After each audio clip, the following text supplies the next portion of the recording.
এই জঙ্গি ইসকন জঙ্গি action action direct action action direct action Rabichandra Pal ঘোষণা দিয়ে আসছে যে সাইফুল ইসলাম আলিফ ভাইকে যে কোনো মূল্যে কোর্ট চত্বর থেকে বিতাড়িত করা হবে।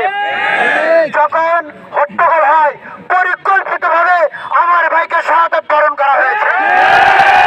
বাংলার মুসলিম জনতা এই হত্যাকাণ্ডকে কখনোই মেনে নেবে না। আমরা ইতিপূর্বে প্রথম আলো ডেইলি স্টারের বিরুদ্ধে কথা বলেছি। বাংলাদেশের সুশীল এলিট শ্রেণী যারা আছে বেশি সুশীল শাস্তি গিয়ে আমাদেরকে ভুল প্রমাণ করে অনেক চেষ্টা চালানো হয়েছে। আমাদের উপরই 16 বছর ধরে জঙ্গি নাটক সাজিয়ে আমাদেরকে প্রশ্নবিদ্ধ করা হয়েছে। একটা বিলবোর্ড যেখানে কিছুই হয় না, একটা সিরা পুরাতন বিলবোর্ড পড়েছিল, ওইটাকে সামনে আনা হয়েছে, আমাদেরকে হামলার সাথে তুলনা করা হয়েছে। এর সমস্যার জবাব সময় মতো আমরা দিয়ে ছাড়বো ইনশাআল্লাহ।